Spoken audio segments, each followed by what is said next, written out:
He stared across the scalded plain where waves of heat shimmered like ghosts. The entire region, once brimming with the promise of an off-world mining colony, now lay abandoned in a hush of dust and broken structures. Raz Delaney, a former engineer turned scavenger, pulled his collar up against the grit that whipped through the air. He'd come here chasing rumors, salvageable wreckage, leftover tech from Earth's ill-fated attempts at interstellar expansion. At first glance, it looked like every other derelict site he'd skulked through in the last 2 years. Looming metal skeletons, cracked domes, corroded husks of rovers. The only difference was that something felt off, like he was being watched. He lifted his battered scanning device to get a reading on the radiation levels. The scanner hummed, then sputtered. Typical. Equipment malfunctions were normal in these outpost ruins, especially with how the swirling dust jammed up delicate circuits. But he wanted to be sure he wasn't wandering into a death zone. Although truth be told, he half didn't care if he was. The last 2 years had left their mark, a betrayal by the corporate suits who'd once hired him, the ex-wife who decided that a broken contract was reason enough to skip out. Emptiness clung to him like the dust. Maybe this place could pay enough for him to refuel his ship and vanish again. A flicker in the distance. Raz crouched behind a twisted beam. There, near the rubble of what used to be a docking bay, something moved. Not human. He couldn't see details, only glimpses, swift, lithe shapes in the swirling dust. Probably feral animals, the kind that had adapted to these harsh conditions. But as he adjusted his vantage, he saw a glimmer of something metallic. It was fleeting, but it made his pulse skip. Could be valuable. Could be the remnants of advanced technology. Could be trouble. He picked his way forward slowly, mindful of every crunch of gravel underfoot. The wind howled, rattling the spines of collapsed scaffolding. During moments of calm, he could hear his own breathing through the filtered mask he wore. At last, he reached a vantage point behind a half-toppled wall. He peered around the edge, squinting to make sense of the shifting haze. A figure was there, crouched amid the debris. Definitely not an Earth-based creature, not any wildlife he recognized either. Tall. Slender in a way that evoked coiled power. An elongated torso, limbs that seemed capable of snapping bones if it got violent. By the partial reflection on the figure's armor, if it was armor, it was using some advanced camouflage. But the swirling dust forced the technology to flicker in and out, making the figure half visible, half suggested. Raz's heart lurched. He'd heard stories of alien scavengers, pirates who combed human ruins for resources. Some were rumored to be peaceful, others were the opposite of friendly. He started to back away, deciding he'd circle around and approach from a more advantageous angle. Just then, a wind gust parted the veil of dust. The figure lifted its head, her head, and turned it in his direction with chilling precision. A swift movement followed. She sprang across the open space in a flash, arms out, tackling him to the ground. He felt the breath slam out of his lungs, the scanning device spinning away. She pinned him, her grip shockingly strong. Her skin, or the material covering it, had a faint sheen like a starlit exoskeleton. Her face was half hidden by a smooth visor. He caught a glimpse of alien eyes behind it, dark, luminous, ringed with swirling colors. Then, an unexpected gesture, she bent close and pressed her face near his chest, inhaling. A bizarre moment of stillness, as though she were tasting his scent. The sensation was startling, intimate in a way that defied the fact that she was practically strangling him. "Hey!" Raz barked, trying to twist away. Her weight shifted, but not enough for him to escape. She stayed there, sniffing at him. Then, in a smooth movement, she released him and jumped backward, landing a few meters away with feline grace. Breathing heavily, Raz sat up, mind reeling. If she had wanted to snap his spine, she could have done so already. He struggled to his feet, keeping his hands where she could see them. "Easy," he said, voice muffled through the dust. "I'm not here to cause trouble. Just looking for salvage." The universal translator in his earpiece might pick up her speech if she responded, though older models were often patchy with newly encountered dialects. She tilted her head. An odd hush enveloped them. He sensed a tremor of tension between them, as though she was deciding whether to lunge or not. The dust storm abated momentarily, revealing more of her shape. She was tall, a head taller than him, with a lean frame that suggested wiry muscle. Her arms ended in elongated, six-fingered hands. The chest plating, if it was armor, looked molded to an underlying feminine form that left little doubt of her gender. Her voice came out in a series of clicks and low, resonant hums. His translator tried to parse it. Snatches of meaning emerged. "You, human, not threat?" She said it with a caution that matched her stance. Raz raised his hands in a universal sign of surrender. "Not a threat," he repeated, scanning her body language. Alien as she was, her posture seemed wary, not overtly hostile. Although that initial tackle had left him with bruised ribs. She took a measured step closer, her movements fluid. He could see a faint luminescence tracing along the lines of her neck and temples, like bioluminescent threads beneath translucent flesh. The effect was hauntingly beautiful. When she spoke again, the translator caught more words. "Came in peace. Planet for research. Ruins fascinating. You, intruder, my domain?" Rez forced a tight laugh. "Didn't realize this was someone's domain," he said. "Apologies for intruding. Just looking to salvage some gear. Lost everything else." He felt a pang, thinking of the broken paths he'd traveled. "Guess you smell that on me." She blinked, and her visor retracted, folding away from her face in segments that revealed refined alien features. High cheekbones, smooth skin that shimmered with subtle color shifts, a mouth set in a firm line. Her dark eyes bored into him, swirling with flecks of violet and gold. She opened her mouth, and her voice resonated deeper than before. "Smell fear, loss. Your chest carries old sorrows." She inhaled again, nostrils flaring. "Curious." He swallowed thickly. This was not how he'd expected any of this to go. "I'm Raz Delaney," he said. "I don't want to fight, just to pick through scrap." "Who are you?" She hesitated, as though calculating whether to trust him with such information. "Sarah," she said at last, her name elongating in a musical hum. "Sarah of the Hyren." He let out a breath. "Sarah. Okay. Nice to meet you." He tried not to let his voice waver. She took another step, then ran a hand over a piece of the nearby debris. "This place, unfinished. Ruined by your species' haste?" There was a note of challenge in her tone. He wasn't sure if it was bitterness or simple curiosity. Raz shrugged. "Humans aren't good at moderation," he conceded. "We overreach. We pay for it." She regarded him in silence for a moment. Then, with deliberate slowness, she closed the distance between them. He braced himself, not knowing if she'd tackle him again. Instead, she reached out and, with one slender finger, poked at the dust-encrusted side of his chest. His heart thumped. He felt a faint warmth from her fingertip. "You are alone," she observed. "You came to scavenge. But also, to forget?" Raz inhaled sharply. The dryness in his throat had nothing to do with the dust. "Not sure my personal reasons matter to you." Her gaze flicked upward, capturing him in that swirling stare.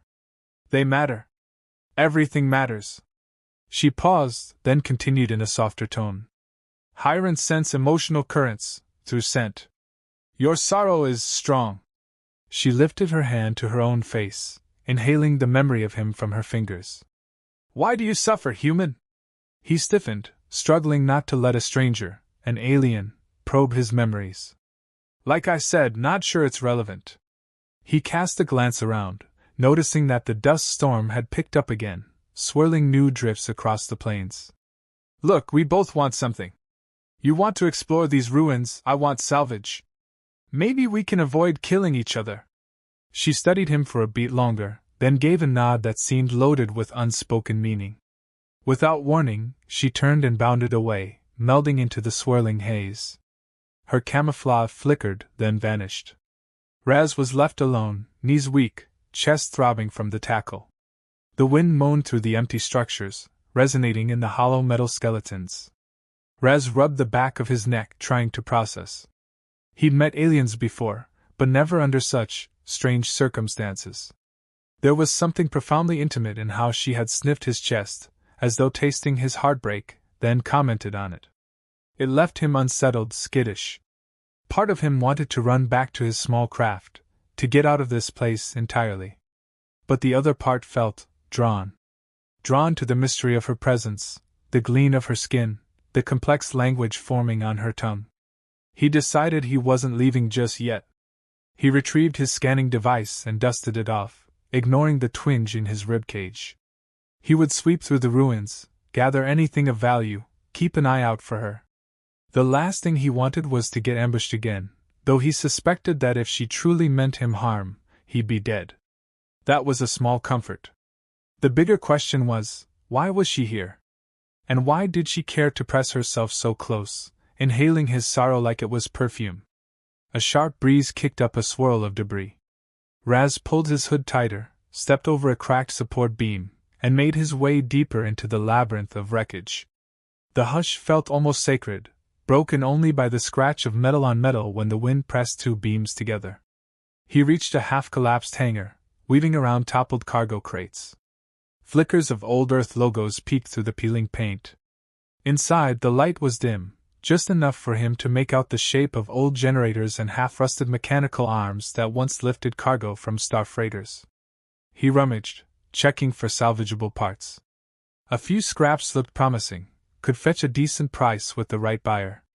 The thought gave him a faint spark of hope. Maybe he could fix the fuel injector on his own ship.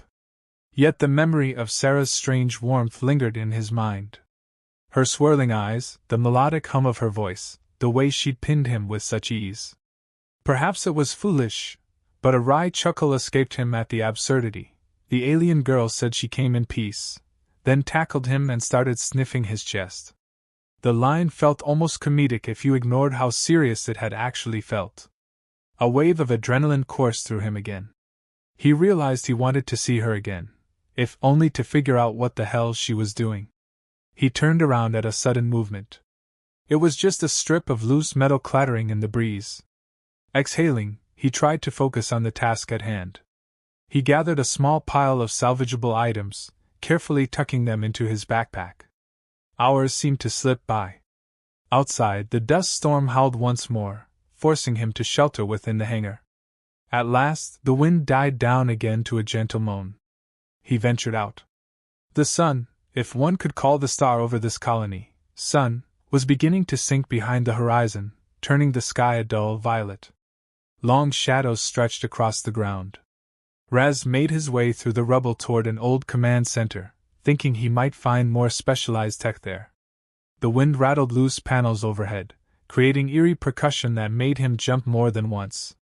He was on edge, half hoping and half dreading that Sarah might appear again. Then he heard footsteps behind him, near silent, but distinct on the crunchy ground. He spun. She stood there, wearing that half-camouflaged armor, her visor retracted so he could see her face. A hint of, not quite a smile, but an expression that softened her features. "Human, we meet again," she said, voice rolling with that unique accent. Her eyes flicked to the small stash of electronics he clutched. "You hunt scraps." He mustered an even tone. "That's what I do. Pays for my next day of living." She approached cautiously, scanning him. "Strange, you salvage remnants of your own people's failure. Does it bring you relief?" He blew a puff of air. "Sometimes, yeah. Helps me forget what I lost, if only because it keeps me busy." He felt the tension in the air again, that electric hum whenever she got close. This time, she didn't tackle him. Instead, she reached out a long-fingered hand, tracing a line in the dust that coated a broken console. He saw her nostrils flare. Perhaps she smelled his swirl of emotions, curiosity, a flicker of longing for connection, guarded fear. "I found a sealed chamber," she said abruptly. "Down below. It may contain items you seek. But it is locked, and my methods are limited without damaging it. I sense your skill with human technology. Perhaps we make an exchange." Raz arched an eyebrow. You want me to break in for you? Open it. I cannot risk wrecking what might lie inside. Delicate data, texts. My people value what we can learn from other species' mistakes. He let out a short laugh. So you're studying us.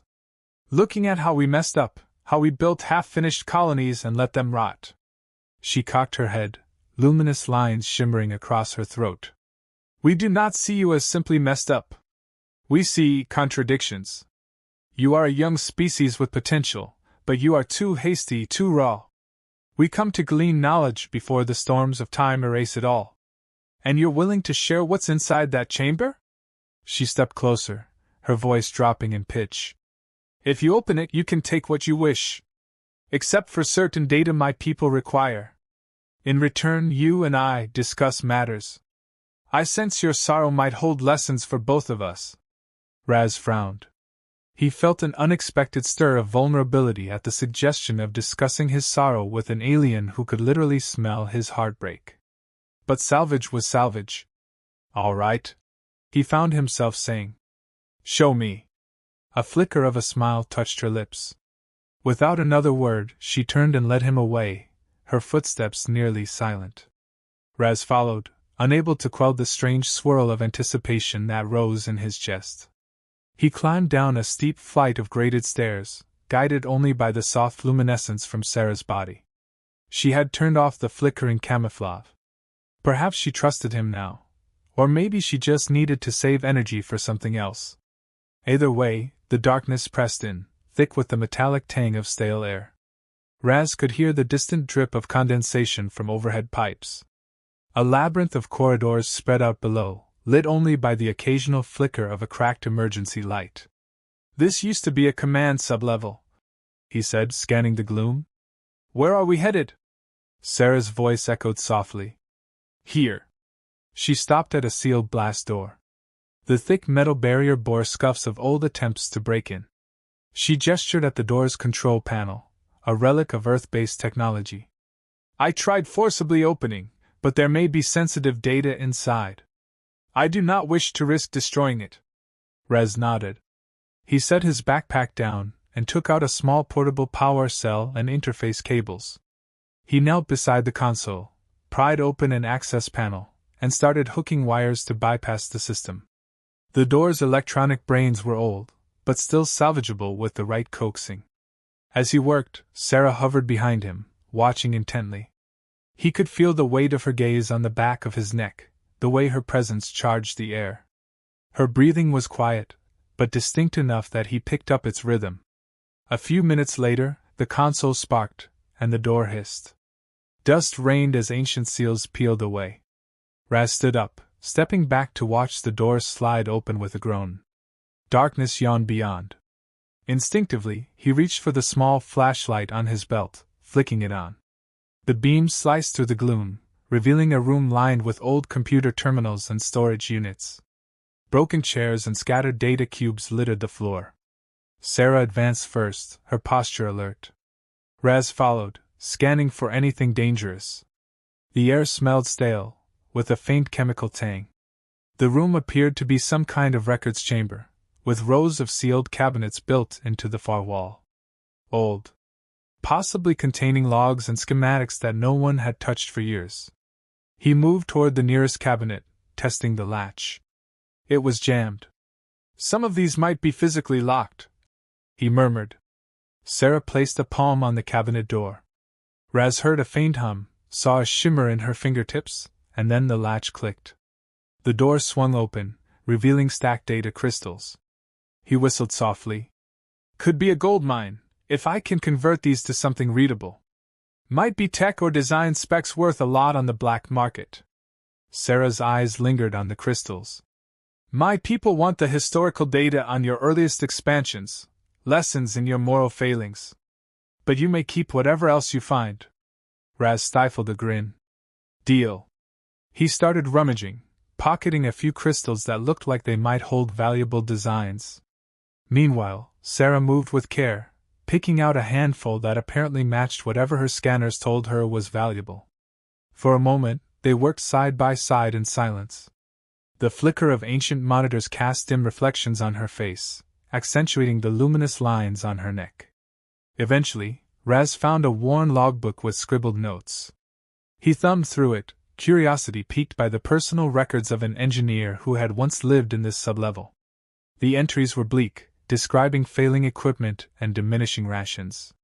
The final pages lamented that Earth had abandoned them. He felt a pang in his chest, recalling his own sense of betrayal, though on a different scale. Sarah noticed his stillness. "What does it say?"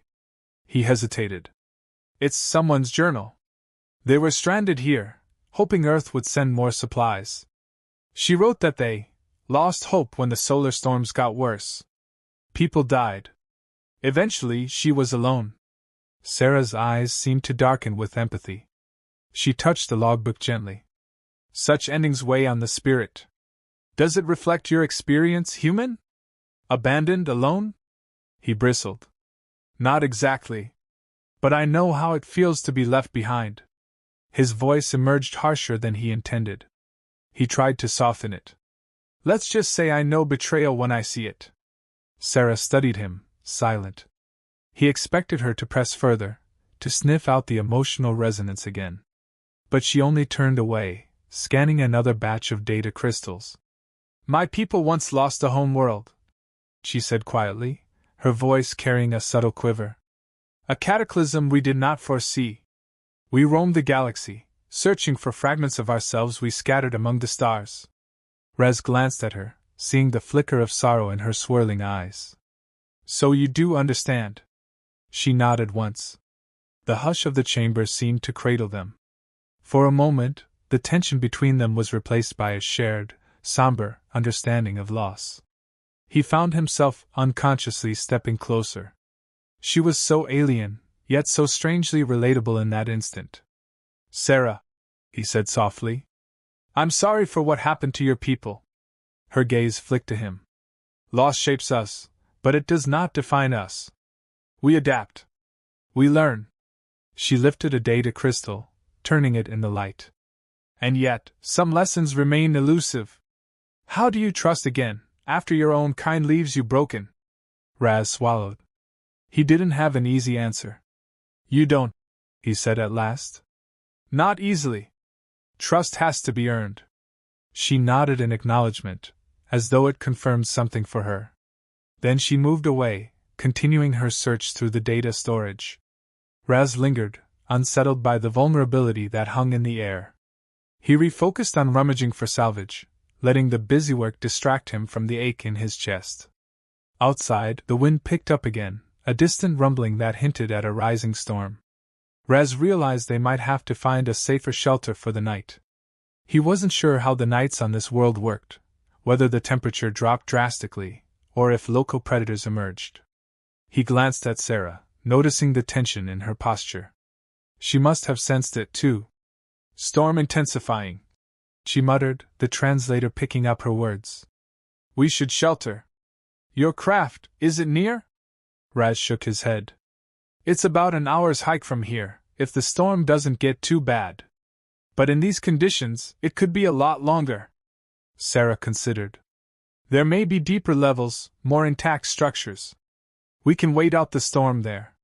He hesitated, aware that it meant spending a night in close quarters with an alien who had pinned him earlier. But the alternative was risking the raging environment. "All right. Lead the way." They gathered their findings, pockets stuffed with data crystals and any small valuables. Heading deeper into the subterranean corridors, they found a side chamber that appeared to be a personnel dormitory of sorts. Several bunks remained, albeit in poor condition. Sarah fiddled with some ancient controls, and a faint glow lit the space. Raz sat on one bunk with a sigh. The day's exertion, and the mental strain, was taking its toll. His ribs still ached from her initial assault. Across from him, she removed a small disc from her belt, pressing it to a corner of the room. A shimmering barrier sprang up across the door, a portable shield to keep dust and potential intruders out. He'd heard rumors of such advanced tech, but seeing it was a reminder of how far behind humanity was compared to some alien species. "Safe," she declared. "For now." He watched her as she settled onto a bunk. Her lithe frame coiled like a predator ready to spring if needed. Her gaze flicked over him, assessing. The tension between them remained, but it was laced with something else, curiosity, maybe a glimmer of attraction. Or was he imagining that? He broke the silence first. Look, about earlier, I'm sorry if I startled you. I didn't mean to creep around the ruins. Well, that's my job. She gave a gentle snort. I was more startled by your desolation. Sorrow radiates from you. I caught it on the winds. I approached to see if you were a threat. Her lips curved slightly. You smelled interesting. A flush rose in his cheeks. This was more intimate than he was used to with humans, never mind an alien. Well, I'm not dangerous, he said awkwardly. Just damaged. Her gaze softened. She extended a hand, palm up. He looked at it, uncertain. Slowly, as if coaxing a frightened creature, she brought her other hand to his chest. He stiffened, but let her make contact. Again, that warm, almost electric tingle. Through the layers of his shirt, he felt her fingers pressing gently, reading the beat of his heart. Your species' hearts are so raw, she murmured. I can feel your guarded pain. You lost something dear. A betrayal? He swallowed. Memories stabbed at him, his ex-wife, the corporate fiasco, the sense of having no home. He nodded, not trusting himself to speak. A quiet moment passed, her hand still resting above his pounding heart. Then, with her other hand, she reached up to her own throat, tracing the shimmering lines.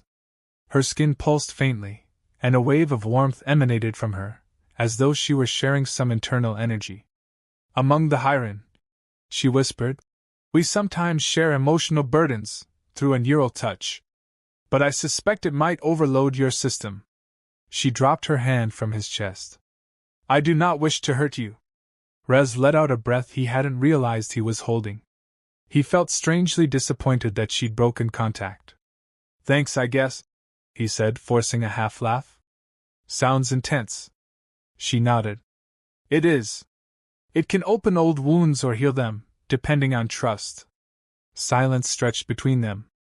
The hum of the portable shield was the only sound. Rez glanced toward the corridor, hearing the rising storm. There was no point in trying to leave tonight. He felt an inexplicable tug toward her presence, an urge to understand her. Maybe it was the shock of finding an alien who actually wanted to connect on more than a purely hostile or transactional level. Eventually, exhaustion claimed him. He leaned back on the bunk, eyes drooping. Sarah shifted on the opposite bunk. He felt her gaze linger. At last, he drifted into a restless sleep, images of swirling galaxies and luminous eyes dancing through his dreams. Outside, the storm hammered against the walls of the ruins, but in this small dormitory, two lonely survivors, one human, one alien, found a fragile truce. By the time Raz awoke, the storm had subsided. He eased himself upright, checking his gear. Sarah stood near the doorway, watching him with a contemplative expression.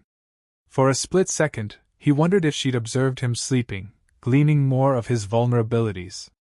There was an awareness in her eyes, as though she had gathered secrets from his unconscious murmurs.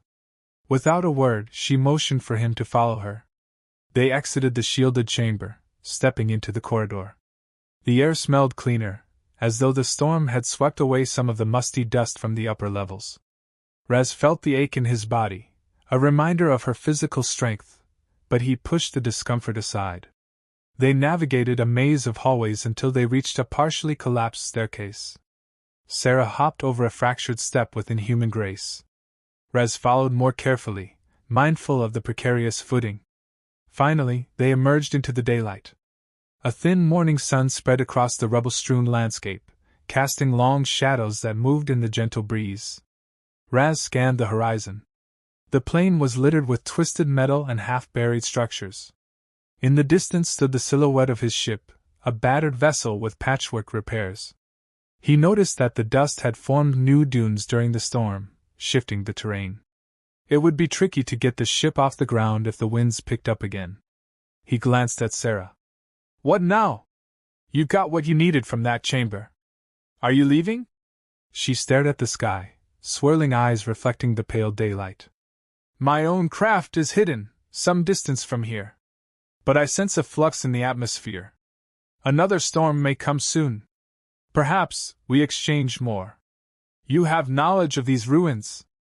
I have knowledge of your emotional resonance. We both salvage. Raz arched an eyebrow. That's an odd way to phrase it. My emotional resonance isn't exactly salvage.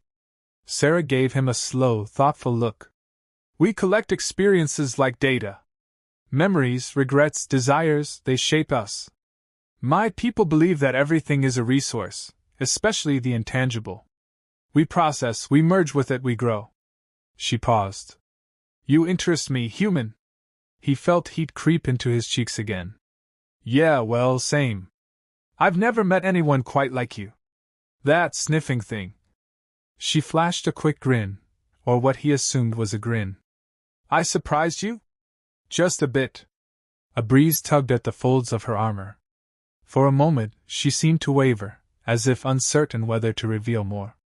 Then she made a decision. In Hyran culture, we greet by tasting the essence of one's emotions. It is unusual among other species. I see that now. Raz rubbed the back of his neck, remembering the intensity of her closeness. It's intimate. But I guess humans have weird customs, too. She nodded. Perhaps we can trade more than just physical salvage. We have time before the next storm. Show me more of these ruins. I will assist in finding items of worth to you. In turn, I wish to study your people's attempts to settle here. And you? Her tone carried a suggestive undercurrent. Raz's heart stumbled in his chest. He recalled the subtle tension in the bunk room, her hand on his chest, the swirl of her luminous eyes. He wondered if he was crazy to entertain this. Then again, life was short out here, especially for a drifting soul like him. Sure, he managed. Let's see what else this place has to offer. They spent the morning combing through an industrial sector, picking their way past collapsed catwalks and half-buried manufacturing pods. The dusty air made them cough occasionally, though Sarah seemed less affected.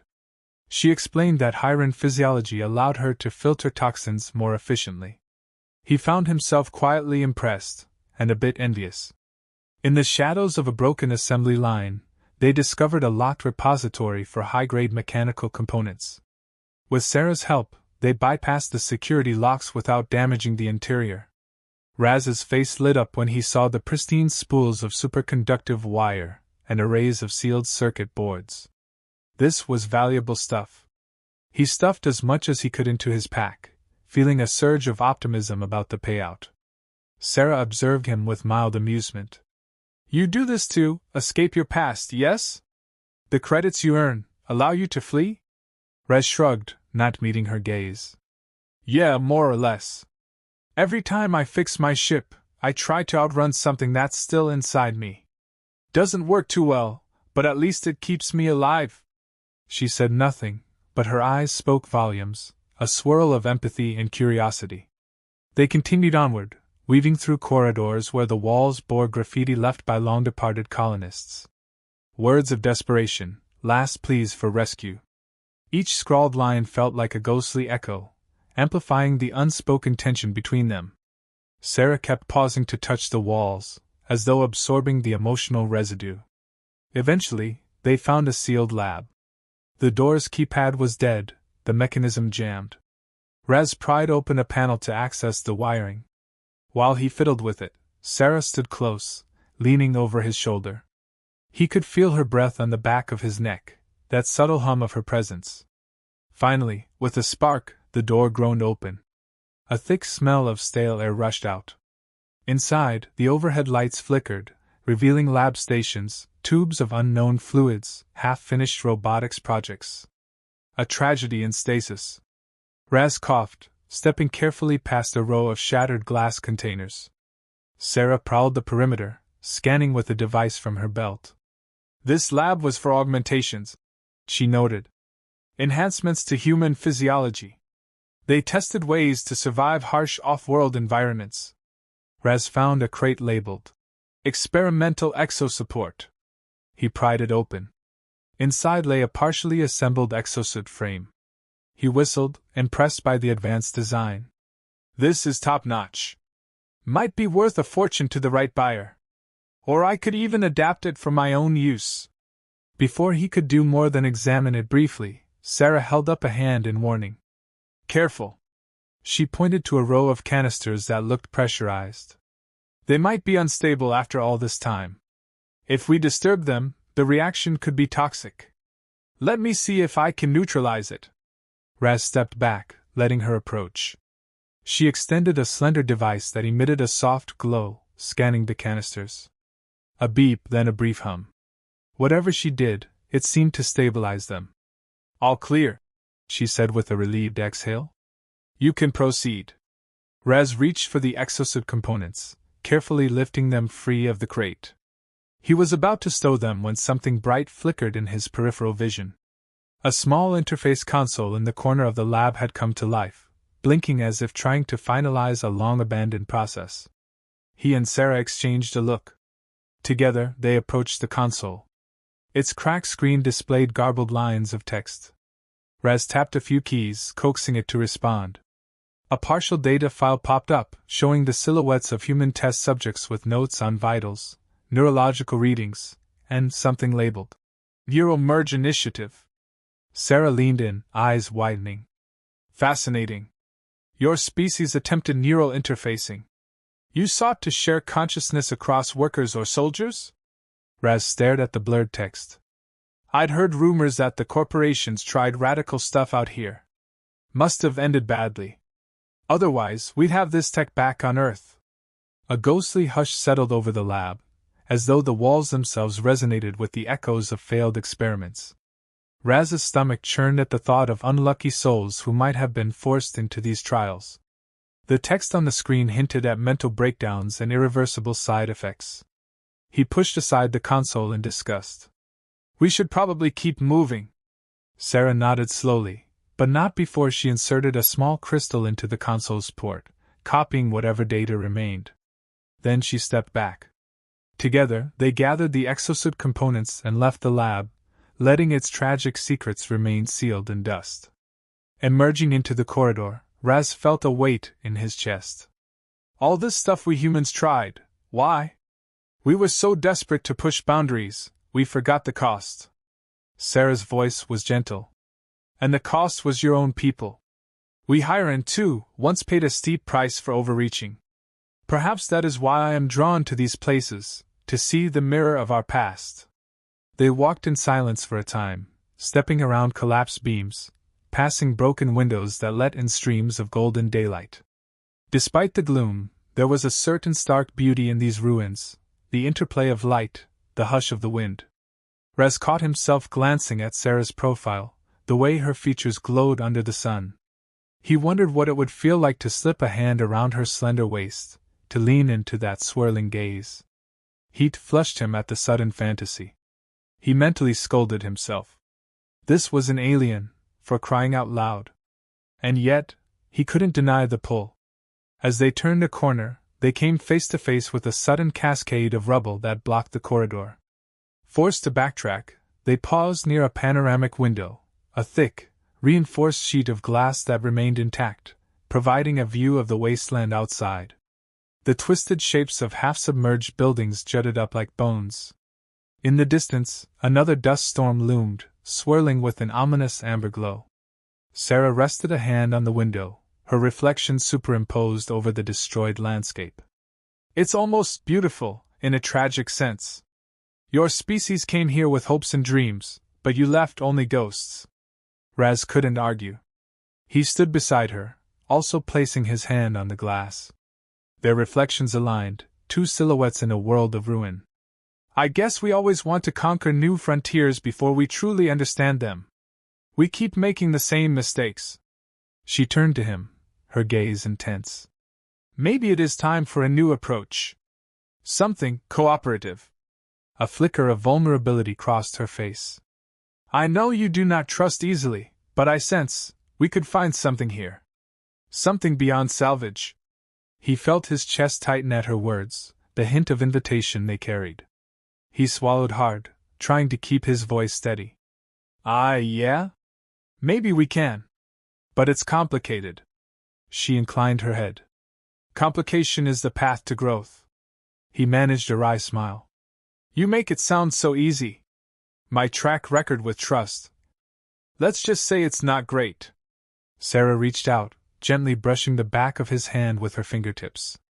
Her skin felt warm, almost electric.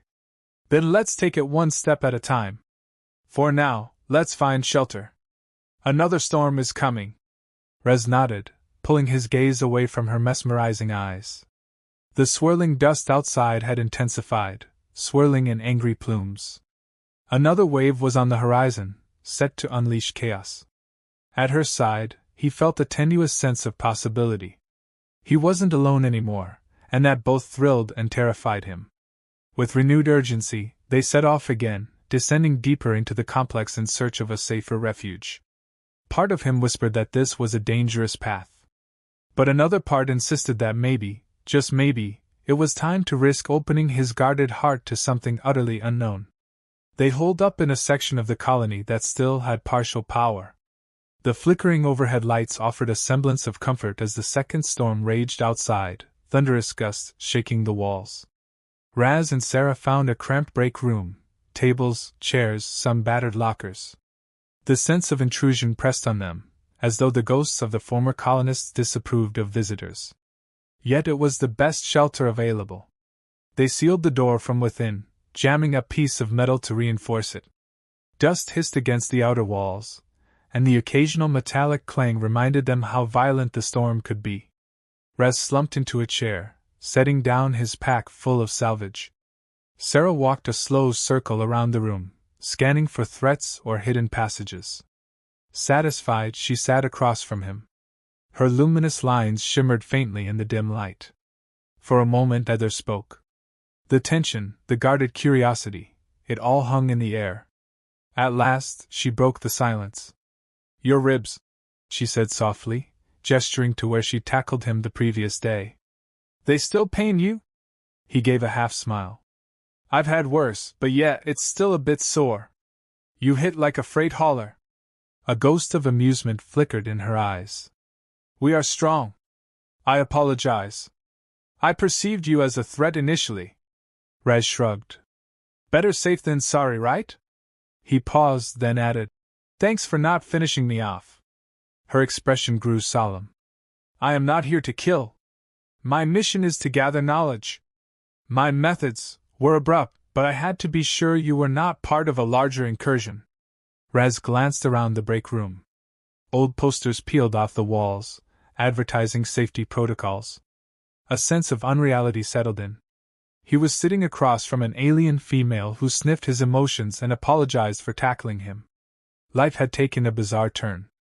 Yet he couldn't deny he felt more alive than he had in years. He cleared his throat. So, you said you wanted to discuss more than salvage? About me? She inclined her head, swirling eyes narrowing with interest. Yes. I want to understand your sorrow. We Hyren value knowledge of the intangible.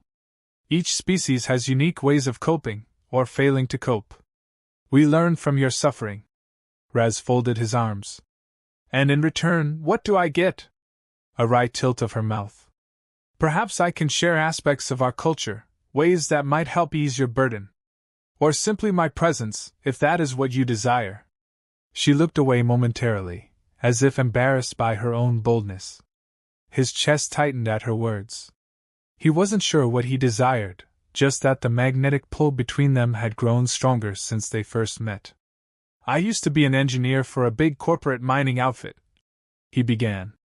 They promised me stability, a chance to make a difference. Turns out, they were more interested in profit. My designs got used in shady deals, entire projects got scrapped. People died on distant outposts. Then the company pinned the blame on me to avoid lawsuits. My ex-wife, she couldn't handle the fallout. She left. Took what little we had. I lost everything, my career, my reputation, my home. Been drifting ever since. He expected to feel shame or anger at recounting it. Instead, a strange calm settled over him. Maybe talking to an alien made it easier. She was so far removed from his usual frame of reference. Sarah absorbed this. That is, a heavy betrayal. No wonder you wonder. Yeah. I guess part of me wants to outrun the guilt, even though I know it's not fully mine to bear. He fiddled with a broken coffee mug on the table. I keep telling myself I'll find something out here, some big salvage or new start, that'll let me fix things. She rested her forearms on the table, leaning closer. Running from guilt seldom finds closure. In Hiran belief, we face the wound or it grows. We share it, sometimes merging minds to carry it together. He let out a brittle laugh. Sharing minds might be a bit much for me. I can barely handle my own thoughts. Sarah's gaze dropped to his chest, where his heart thumped. The heart can hold more than we realize if we trust. He studied her face. She was beautiful in an otherworldly way, sharp angles, luminous patterns, eyes that seemed to spin with cosmic secrets. He felt the stirrings of an unexpected longing. He forced himself to speak. What about you? You said your people lost a home world. Her face grew pensive. Yes. A cataclysm we did not foresee. Some of us fled, scattering across the stars in generation ships. Over centuries we adapted, colonized fragments of worlds. But we never recovered our original unity. Our diaspora shaped us into explorers, gatherers of knowledge. We fear repeating the past. Our arrogance led us to meddle in cosmic forces we did not fully understand. Rez nodded slowly, a kinship in that sense of diaspora. So you're searching for a new home? She considered. Not exactly. We are searching for a deeper truth. Perhaps we hope that by studying other species, we can piece together how to avoid another cataclysm. But some of our enclaves seek a new world to settle. It is complicated. Outside, the wind howled, rattling the walls. A piece of debris slammed into the door, making them both jump. They exchanged tense looks, then relaxed slightly when it became clear the structure would hold. Sarah shifted in her seat, long limbs folding in an almost feline posture. Your ex-wife. Do you still care for her? He bit back a surge of bitterness. I cared for the person I thought she was. But once everything fell apart, she showed me a different side.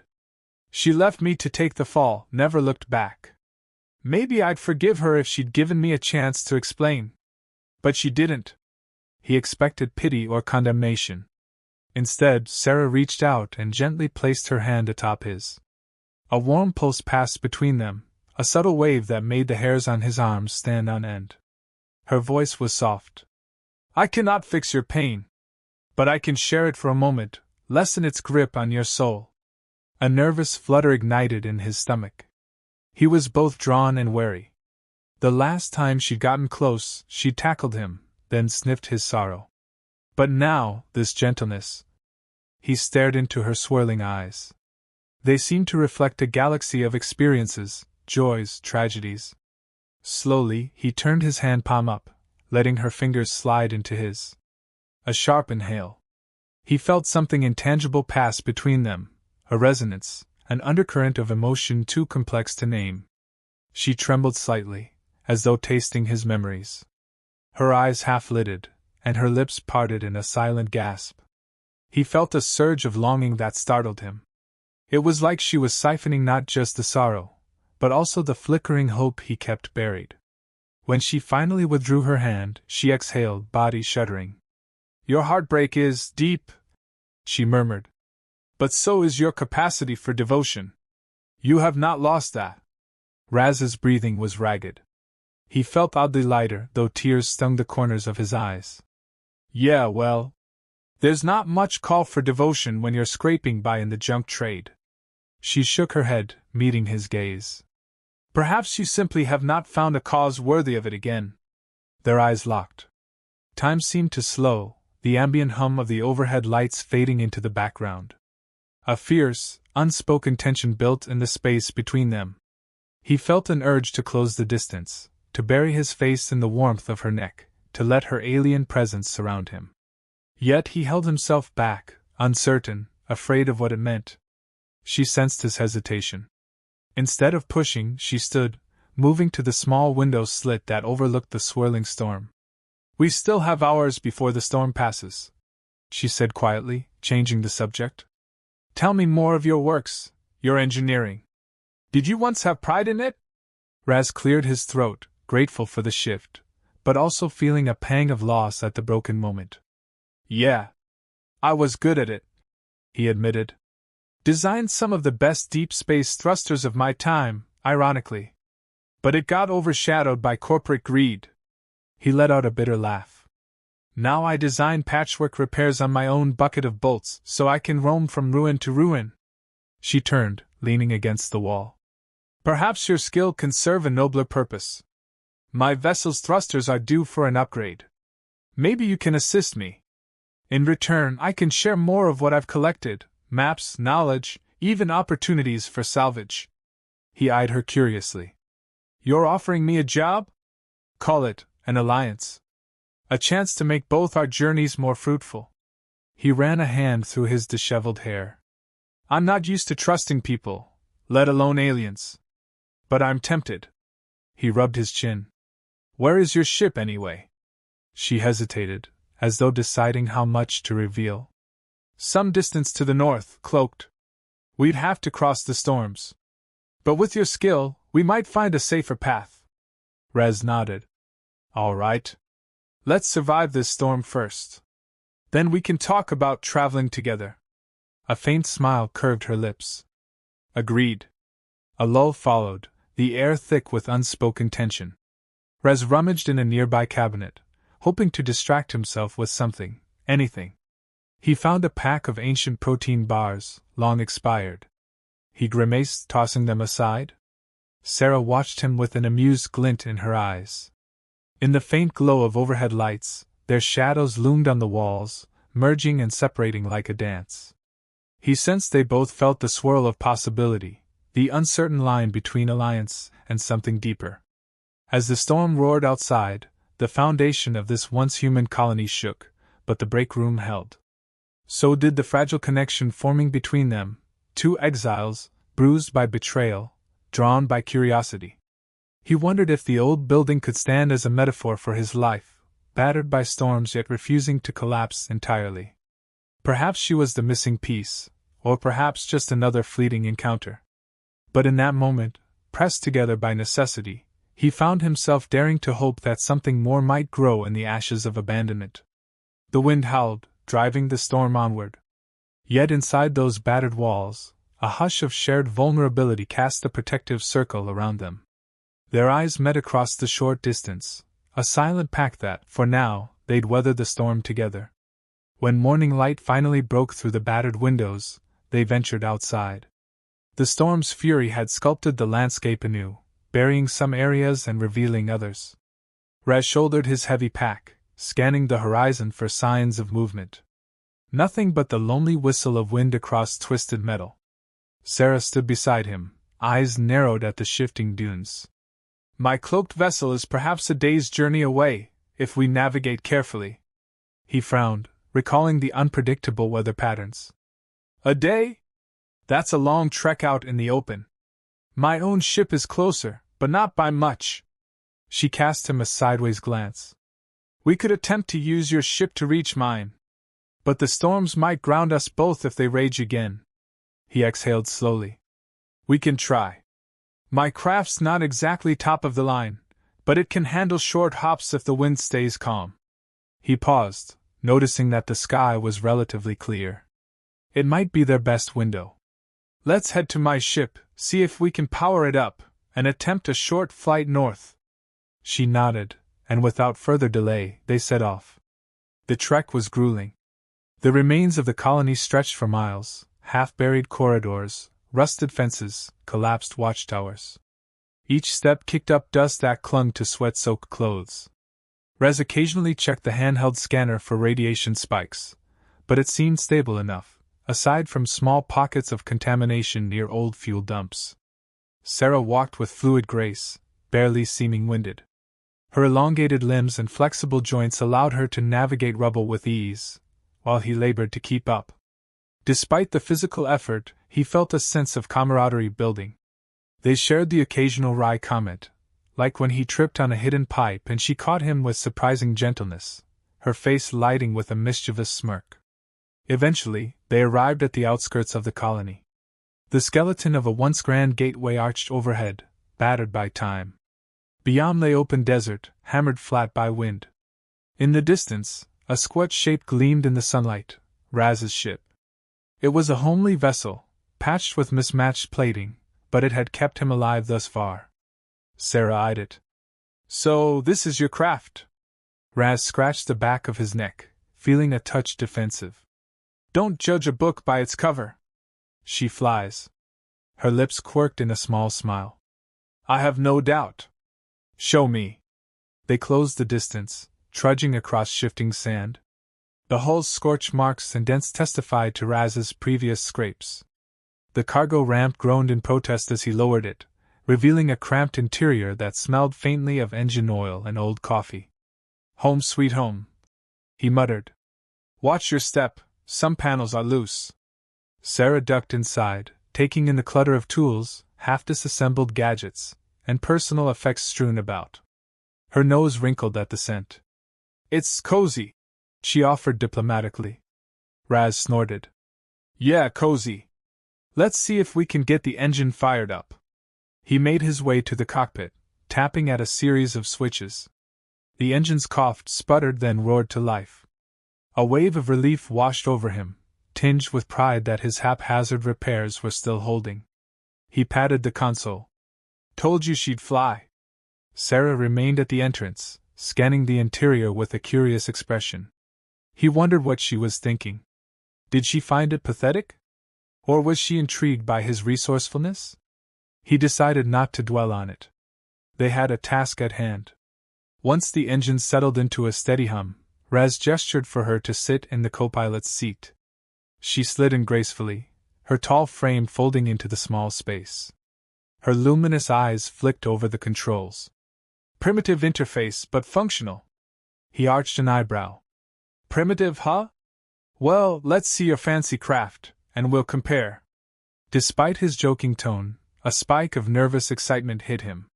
He was about to potentially link up with an alien ship, traverse unknown territory, and possibly delve deeper into an unexpected bond.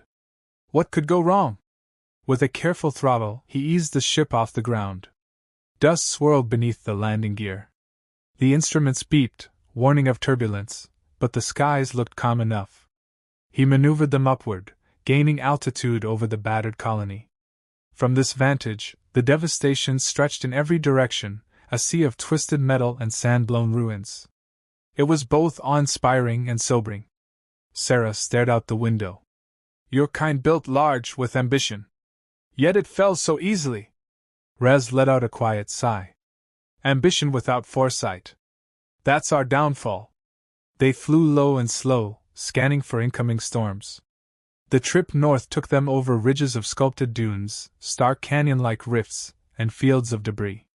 Occasionally, the sensors crackled with pockets of interference. Raz frowned, adjusting the route.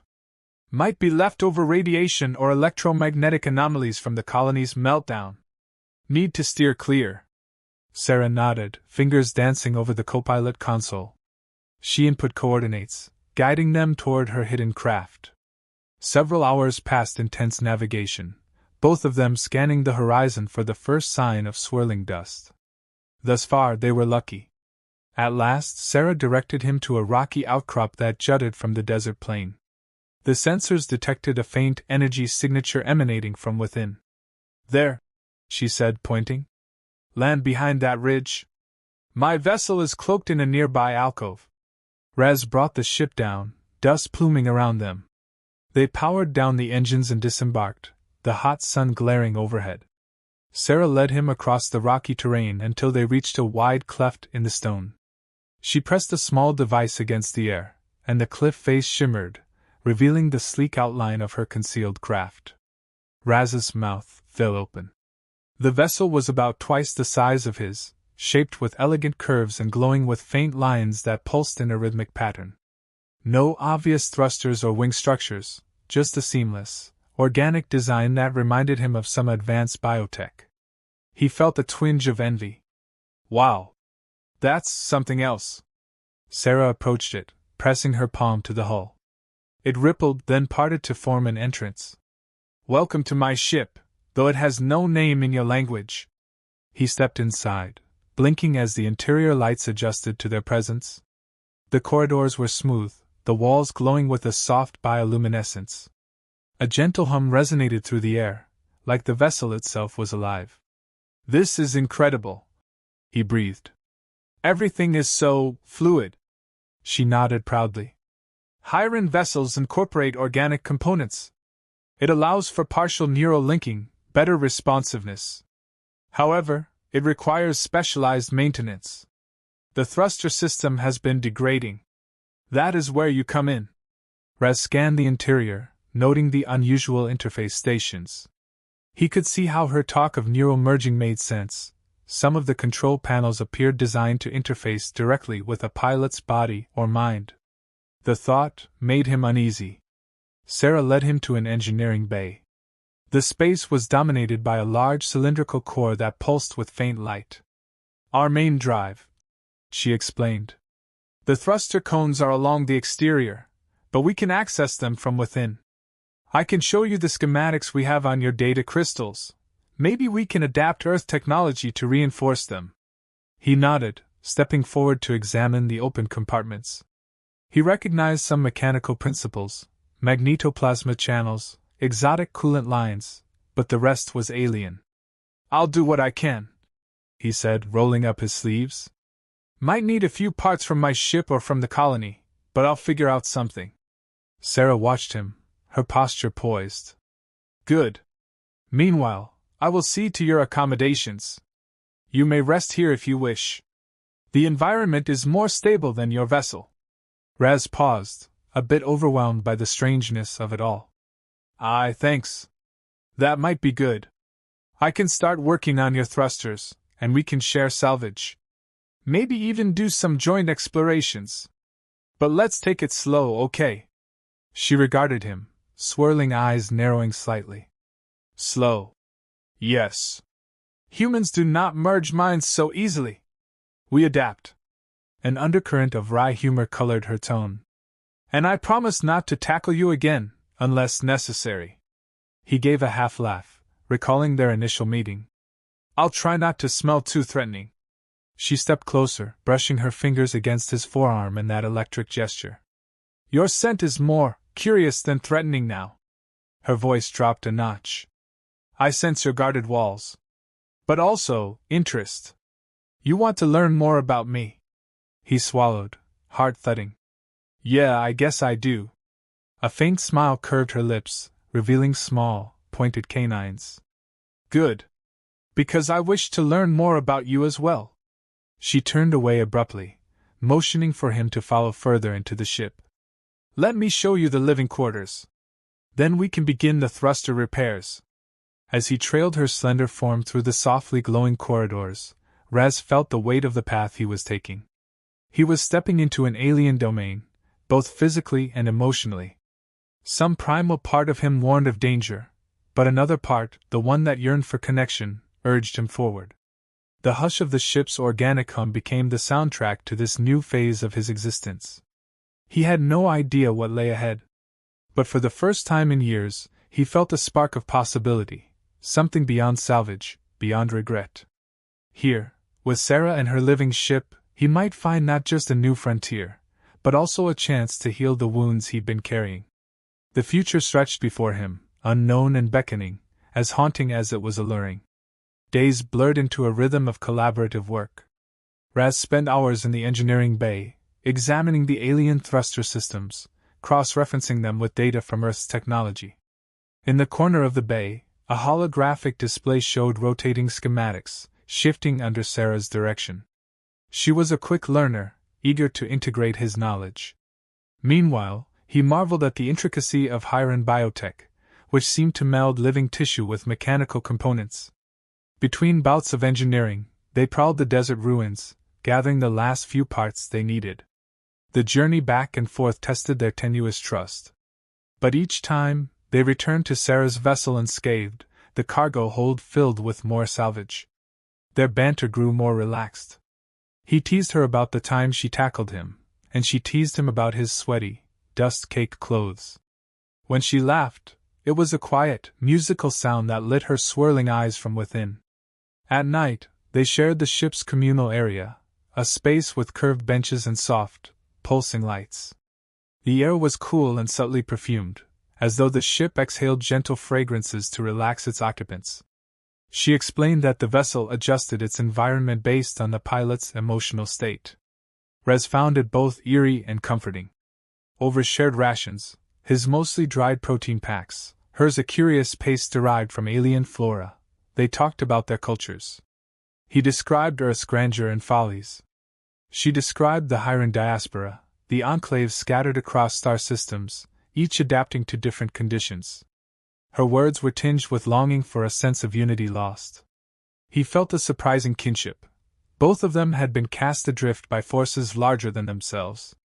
One evening, after an especially long day of work, Raz was lying on a bench, muscles sore.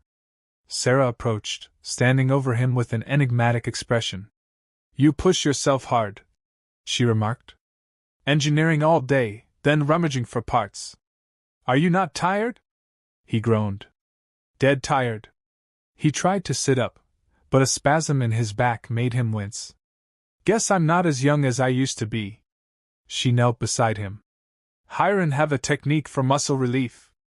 Would you like me to demonstrate?" A flush crept over his cheeks. "Sure." She placed her long-fingered hands on his shoulders. Even through his dusty shirt, he could feel the heat of her palms. She began a slow, kneading motion. It wasn't exactly a human massage. Her hands traveled in deliberate patterns, pressing at certain points that caused tension to melt away. Now and then, she leaned in and inhaled near his neck, as if drawing out stress through his scent. Raz felt blood rush to his face, and elsewhere, as the contact was undeniably intimate. He tried to stay calm, focusing on the relief flooding his muscles. Still, a flutter of longing spread in his stomach when her touch lingered at the base of his neck. After a few minutes, she removed her hands. "Better?" He sat up carefully, rotating his shoulders. "Much better," he admitted. 1,000 questions buzzed in his mind. What did such contact mean in her culture? Was this just a casual courtesy, or was it a prelude to something more? But he couldn't bring himself to ask directly. The next day, he returned to the thruster bay early, eager to finalize the upgrades. Sarah joined him, and together they integrated the last of the Earth-based components. She occasionally paused to observe his expressions, as if reading more than just his technical instructions. He found himself returning her gaze, aware of the magnetic pull, but still uncertain how to navigate it. By midday, they ran a full diagnostic. The thruster cones glowed with renewed power, and a low hum reverberated through the ship. "Looks good," Raz said, a grin tugging at his lips. "This might actually work." Sarah checked her readings. "We'll do a test flight tomorrow. If all goes well, we can leave this desolate place behind. We've gathered enough salvage to last you some time, yes?" He nodded. "Plenty. Enough to refuel my ship, maybe make a few repairs." He forced a light tone. "Then I'll be on my way again, I guess." She regarded him, swirling eyes unfathomable. "Do you truly wish to go?" He hesitated, his heart pounding. "I don't know. I guess that was the plan, hop from ruin to ruin, keep searching. But things change, right?" She lowered her gaze. "Indeed. We Hyrans seldom bond with outsiders. Yet I feel connected to you in ways that surprise me." A tense quiet settled.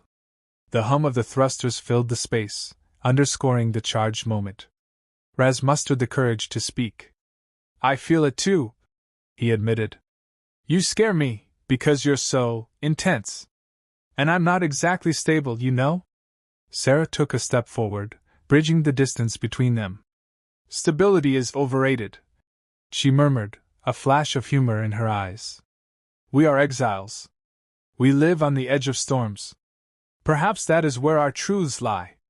He swallowed, words failing. The closeness between them ignited every nerve. He could smell her subtle scent, an earthy sweetness laced with alien spice. She reached up slowly, brushing a hand along his jawline, studying his features as though memorizing them. The gesture made his breath hitch. "Raz," she began, her tone soft, a rare vulnerability surfacing. "May I taste your emotions again?" He nodded, throat tight. She moved in, pressing her forehead lightly to his, inhaling near his temple. He felt a rush of warmth, and an almost electric tingle. The last time she'd done this, it was abrupt. Now it was slow, deliberate, stirring something deep in him. Her fingers curled around his shoulders, and his own hands rose, tentative, to rest on her waist. They stayed like that for a moment, breathing together. Then she drew back, eyes fluttering open. A faint flush colored her cheeks. He hadn't realized her physiology could do that. Her gaze flicked to his mouth, then back up. He made a split-second decision, leaning forward to close the distance. Their lips met tentatively, an odd sensation at first, because her mouth was shaped differently, her lips a bit cooler. But the kiss deepened. She made a soft sound, a mix of surprise and growing hunger. A surge of heat flared through him as he realized she was returning the kiss with an intensity that belied her outward composure. When they broke apart, both were breathing heavily. A swirl of unspoken questions filled the air, but he saw no hesitation in her eyes.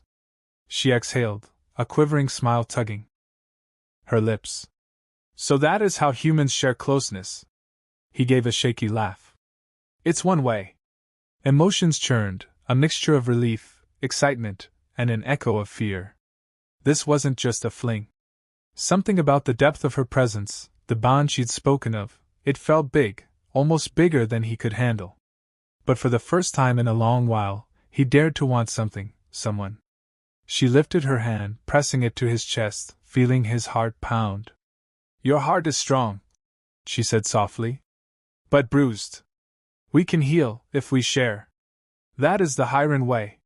He covered her hand with his, letting his fingers thread between hers. "I want to learn, Sarah. Teach me."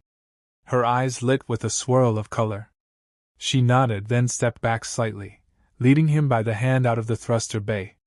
The corridors of the ship felt charged with new meaning, their soft glow pulsing in time with his racing pulse. She guided him to a small chamber, her personal quarters, by the look of it, with curved walls and a low platform that seemed to serve as a bed or resting area. His heart hammered in his ears. He thought about stammering an apology or a question, but she silenced him with a gentle press of her finger to his lips. With measured intent, she touched the center of his chest again, inhaling softly. "We bond through shared vulnerability," she whispered. "For us, it's part physical, part psychic. But we can adapt for you, if you wish to continue."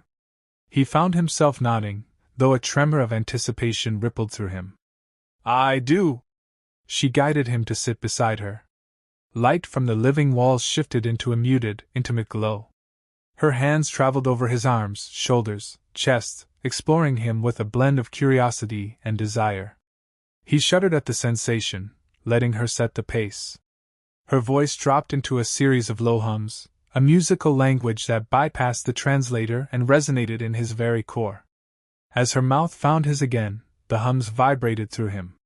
He couldn't fully parse them, but they felt like a mix of incantation and confession.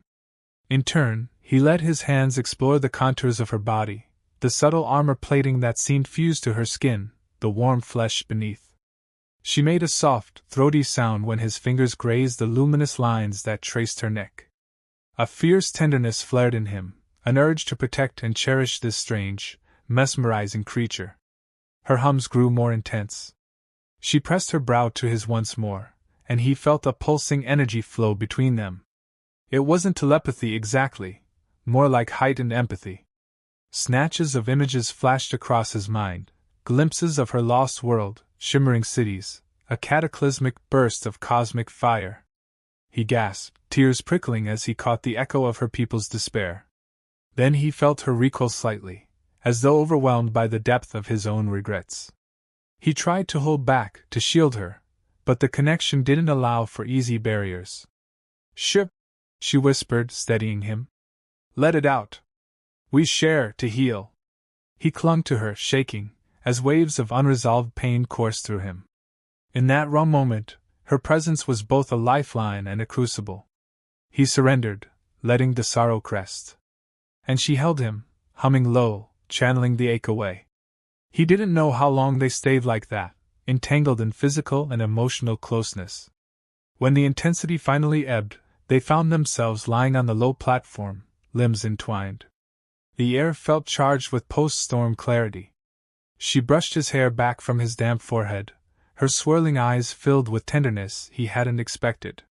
"You are incredible," she murmured. He tried to laugh, but it came out as a choked sound. "So are you. I didn't realize it could be like this, so profound." A gentle smile softened her features. "This is only the beginning." They shared a few more whispered confessions, drifting between kisses and hushed silences. The rawness of their contact left him feeling both vulnerable and liberated. He sensed she felt the same, a precarious hope taking root in the cracks of their individual exiles. Eventually, exhaustion caught up with them. Cradled in the dim glow of the ship, they fell asleep, hearts still pounding, fingers loosely interlocked. Outside, the desert winds might have roared or quieted, he couldn't be sure. He only knew that for the first time in years, he didn't dream of betrayal or endless wandering. Instead, he dreamed of swirling violet eyes and a voice humming a lullaby from an ancient, alien memory. In the days that followed, their bond deepened. They continued to refine the thrusters, test flying Sarah's ship over the desert. Each successful flight brought them closer to leaving the planet behind, but also confronted them with a choice. What would come next? Raz found himself torn between the comfort of his own ship, a symbol of his independence, and the allure of traveling with Sarah, possibly even meeting other Hyran enclaves. She never pressured him, but the question hung unspoken every time they touched or exchanged glances. Their intimacy grew more confident. They became attuned to each other's rhythms. Yet a small fear gnawed at Raz. Could an alien-human connection truly last, or was this an interlude fated to crumble under pragmatic realities? One evening, after a test flight that soared out over the dunes and back, they returned to the engineering bay. Raz was cross-referencing the flight logs, while Sarah checked the drive's resonance levels. Suddenly, an alarm klaxon blared. The ship's interior lights shifted to red. They exchanged alarmed looks. "What is it?" Raz shouted over the noise. Sarah scanned a console. "Sensors detected an incoming vessel. Human design, heavily armed. Approaching rapidly." Raz's heart lurched. Pirates? Or maybe a corporation's retrieval team? The idea of corporate goons catching up with him, or with Sarah's advanced tech, made his blood run cold. "We have to move." Sarah toggled the controls, shutting down the alarm but keeping the internal systems on alert. "We can cloak, but they might have advanced scanners. And your ship is visible if we leave it behind." He cursed under his breath. "They'll see my ship parked in the open.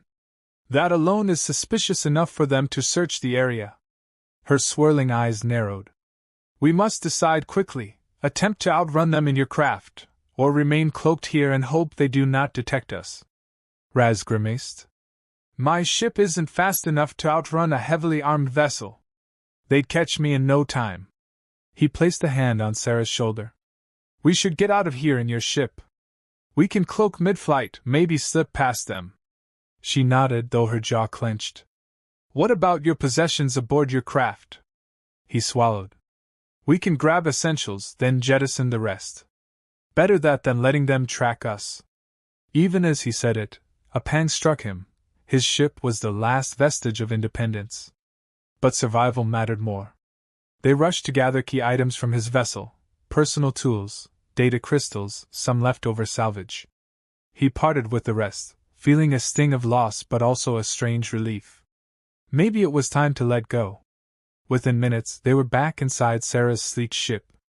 She initiated the power-up sequence, the hull thrumming with energy.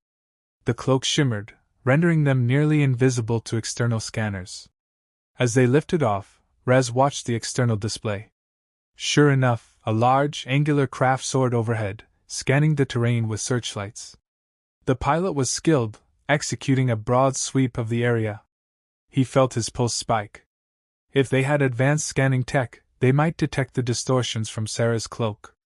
Sarah maneuvered them in a wide arc, maintaining low altitude while weaving around rocky outcroppings. The hum of the engines was quieter than any human-designed craft he'd flown in, allowing them to slip away stealthily. Still, tension crackled in the air. He glanced at her face, set in grim focus. "If they spot us, can we fight?" Her lips pressed into a thin line. "We have some defensive capabilities, but I prefer not to escalate. Our best chance is to remain hidden." He nodded, hands clenching the edge of his seat. The external feed showed the other ships circling near the location of his old craft. A beam of light locked onto the battered hull. "Damn," Raz muttered. "They found it." Sarah's gaze flicked to him. "Any chance they recognize it as yours specifically?" He exhaled, heart pounding. "Possibly. It's registered under my name, but that might be outdated. They'll definitely wonder how it got here." The approaching vessel hovered, scanning deeper. Moments stretched like hours. Finally, it continued west, presumably searching for signs of life across the desert. Sarah seized the moment to accelerate eastward, hugging the terrain. After a tense flight, they cleared the region. The desert gave way to rugged hills. Only then did she power down the cloak to conserve energy. Rez let out a long breath, a swirl of relief and sorrow welling in him. "So that's it then. My old ship is compromised, left behind. I'm effectively a fugitive from whoever that was." She watched him with concern, switching the interior lights back to their normal hue. "I'm sorry. I know that vessel meant something to you." He mustered a wry smile. "Yeah, well, it's not the first thing I've lost. Probably won't be the last." He caught her gaze. "Besides, maybe it's time I stopped running alone. If you'll have me." A flash of warmth lit her eyes. "I would. But let's find somewhere safer to regroup. The Hiran enclaves are scattered, but there is a small outpost a few systems away. We can make the jump if we repair our faster-than-light node. With your help, I believe we can accomplish that." Raz glanced at the engineering readouts. "We did fix the thrusters for atmospheric flight, but FTL is another beast. I'll do my best." She reached over, lightly brushing his cheek in a gesture that was becoming familiar yet still electrifying. "I trust you." Those 3 words, simple yet potent, sank into his heart. He realized, with a poignant ache, that it had been a long time since anyone had said that to him, and meant it. He placed his hand over hers, returning the gentle pressure. "I won't let you down," he promised, voice tight with emotion. They set course for a safer location where they could attempt the FTL repairs.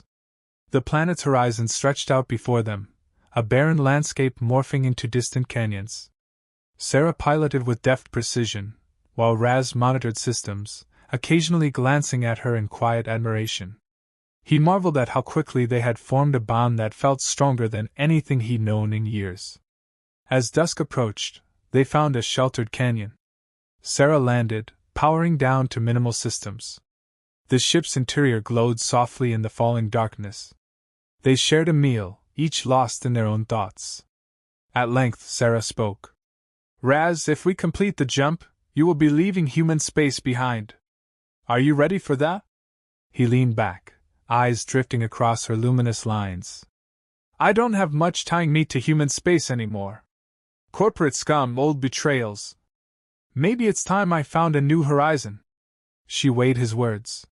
"And if you meet the Hiran enclaves, there may be questions about our bond. Some do not approve of interspecies closeness. But I will stand by you." A surge of gratitude filled him. "I appreciate that." He exhaled slowly. "I guess I'll stand by you too. I just hope I can live up to whatever they expect." She gave a small, teasing smile. "We will face it together." He nodded, then paused, noticing the flicker of uncertainty in her eyes. "What's wrong?" She hesitated. "Among the Hiran, when 2 individuals form a deep bond, there is a ritual, a merging of sorts. It is optional, but many couples choose it to strengthen their connection." I do not know if your physiology can handle it. It involves an exchange of fluids, hormones, and partial neuroresonance. He felt his skin prickle. Sounds intense. I mean, we've shared some emotional merging, but that was more surface? She nodded gravely. This would be deeper, forging a lasting imprint on our minds. A synergy that transcends physical barriers. We become linked in ways that can be unsettling. If it fails, it can leave scars. But if it succeeds, the bond is profound. You would feel my presence always. Raz's pulse quickened. A part of him shrank from the idea, recalling how betrayal had shattered him before. Another part yearned for that closeness, that sense of belonging he'd lost. He swallowed hard. I need time to think. But I won't dismiss it outright. Sarah reached for his hand, squeezing gently. That is enough for now. We have to fix the FTL node first, anyway. Then, if we decide to proceed, we will do so fully prepared. He rubbed his thumb over her knuckles, a wave of warmth rising in his chest. Okay. They lapsed into a comfortable silence, side by side in the ship's communal area. The distant rumble of wind outside the canyon reminded him of the storms they'd escaped. He realized that here, within these organic walls, he felt something he'd not experienced in a long time: safety. Not just from external threats, but from the gnawing emptiness that had haunted him. Sarah's presence filled some of that void. Yet he also sensed the precariousness of their situation. The future was uncertain. The bond they were forging was untested, bridging species differences, cultural rifts, personal scars. But if life had taught him anything, it was that sometimes you had to leap into the unknown to find something worth living for. And as the alien night wrapped around them, he let his guarded heart crack open a little more, allowing hope to seep in, one breath at a time. They toiled for days, calibrating the FTL node's bioneural interfaces. Sarah provided higher-end schematics, while Raz improvised solutions gleaned from his engineering background. Time slipped by in an alternating rhythm of quiet concentration and moments of tender connection. They shared stolen kisses amidst the swirl of holographic displays, their hearts pulsing with the combined force of longing and purpose. Finally, the day arrived to test the FTL. They had chosen a calm morning in the canyon. Sarah initiated the pre-jump sequence, while Raz monitored the wave harmonics. The drive began to hum, rising in pitch until the entire ship vibrated with pent-up energy. Sarah's voice crackled through the intercom. Coordinates set. Engaging in 3, 2, 1. A sudden jolt knocked Raz back against his seat. The view outside the cockpit windows bent and twisted, stars stretching into bright lines. Then, with a shimmering lurch, the ship leaped into a swirling tunnel of luminescent color. He gasped, heart pounding. He'd never experienced FTL quite like this. Human warp drives were clunky, but this was almost organic. It felt as though they were swimming through folds of spacetime that pulsed with life. Sarah's voice came again, calmer. We are in the corridor. The jump is stable. You did it, Raz. He grinned, adrenaline surging. We did it. Together. He floated out of his seat, noticing that the inertial dampeners were momentarily adjusting. Then the ship smoothed out. The swirl of colors outside continued as they traveled through the corridor. Sarah stepped into the cockpit, eyes gleaming. Destination, a safe system where I know of a small higher-end outpost. We should arrive in a few hours. Rez released a shaky laugh. You make it sound like a quick drive to the corner store. I can't believe it worked on the first try. She gripped his shoulder in a gesture of pride. Your skill is undeniable. This is what trust yields. They stared at each other in the shifting light of FTL. A bond deeper than words sparked. She leaned in for a kiss, and he met her halfway, a slow and assured meeting of mouths. He tasted her breath, felt the hum of the ship resonate through both of them. Afterward, she guided him to a viewing port. The corridor's luminescence glimmered like a cosmic aurora, dancing across their faces. Rez felt an awe that transcended species. Here, in this living vessel, hand in hand with Sarah, he touched the vastness of possibility. His old life, Broken contracts, betrayals, seemed distant, like a faint echo from a past he no longer had to relive. When they emerged from FTL, the ship slowed in orbit around a pale blue planet. Sarah explained that the Hiran outpost was located on one of the planet's moons. Not a major colony, but a research station. Hopefully, they will welcome us. Raz swallowed his nerves, adrenaline spiking. He was about to meet more of her people. Would they see him as an intruder, or as a curiosity? Holding tight to his newfound resolve, he nodded. Let's do it. She guided the ship toward the moon, a rust-colored sphere with large ice caps and swirling dust storms at lower latitudes. The outpost's signal blinked faintly on the NAV display, perched near a glacial region. Sarah initiated landing procedures. As they descended, a structure came into view, a domed compound set against the stark, icy terrain. Elegant spires rose from the dome's center, reminiscent of the organic architecture in Sarah's ship. The landing pad extended a shimmering beacon. With deft precision, she touched the vessel down on a designated spot. Raz checked the instruments. Atmosphere is thin, but breathable with minimal assistance. Temperature's cold. Sarah nodded, standing from the pilot's chair. We have gear for that. Shall we go? He took a steadying breath. Lead the way. The airlock cycled open. A sharp chill hit them, but the Hiran suits they donned offered protection. They stepped onto the landing pad, the wind biting at exposed skin.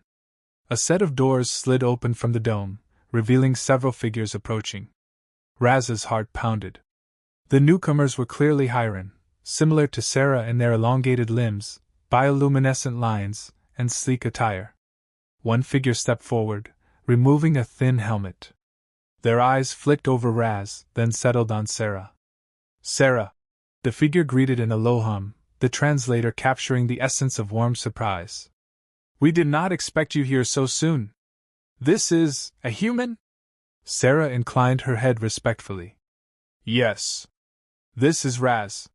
He aided me on a deserted colony world. I trust him with my life. Raz felt the weight of that statement. He gave a small bow, unsure of Hiran customs. Greetings. Another figure stepped forward, scanning him with a handheld device. They spoke in quiet clicks before the translator kicked in. He does not carry harmful pathogens. Why bring him here? A flicker of tension passed through Sarah's posture. We share a bond. I believe our outpost can learn from him, and he from us. Please, allow us entry. The lead Hiran examined Raz for a moment, eyes flicking over his face and stance. Then they nodded. Very well. But be aware, Sarah, that not all among us welcome interspecies closeness. Raz inhaled slowly, bracing himself. The group turned, motioning for them to follow into the dome. The interior was warmer, lit by the same organic glow he'd come to associate with Sarah's tech.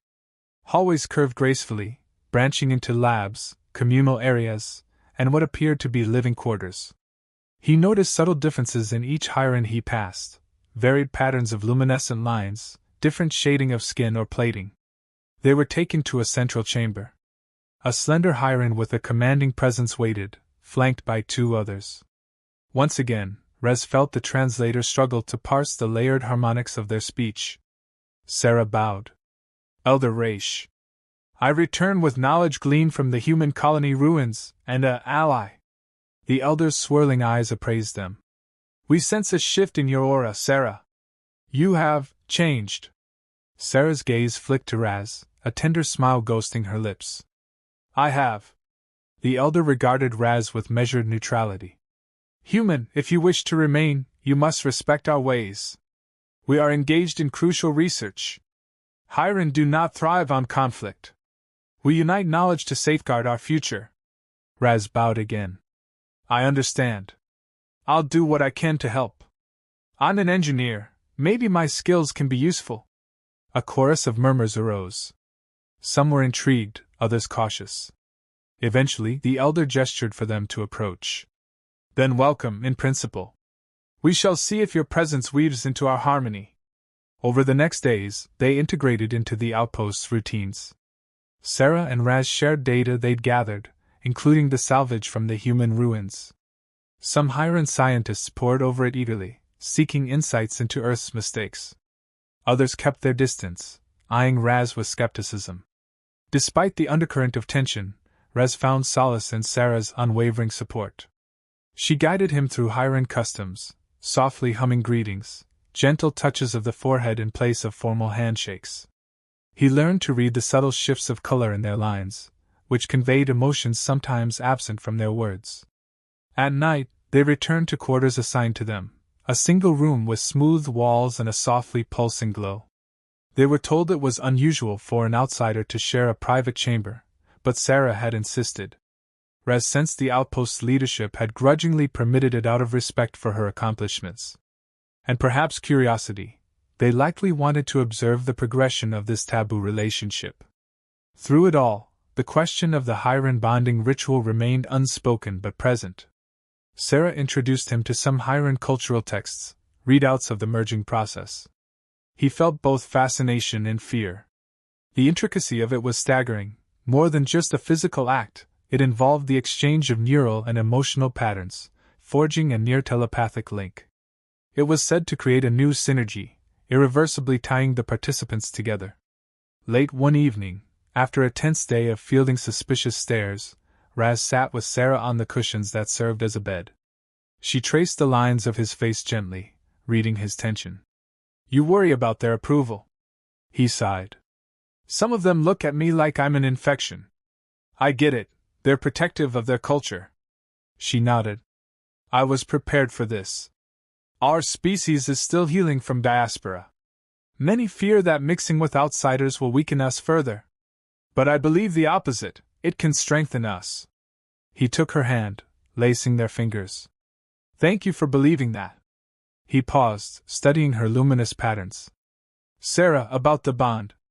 I still don't fully understand it. Part of me wants it, craves that closeness. Another part is terrified. In human culture, we don't have anything like it. We can break off relationships if they don't work. But if we do this, there's no going back, right?"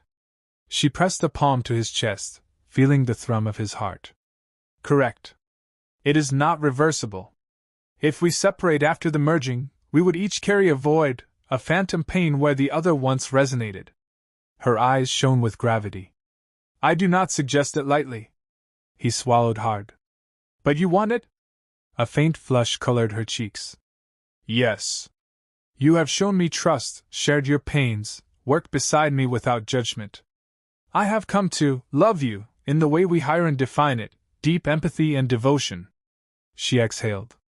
"Yet I will not force it. If you are not ready, we remain as we are."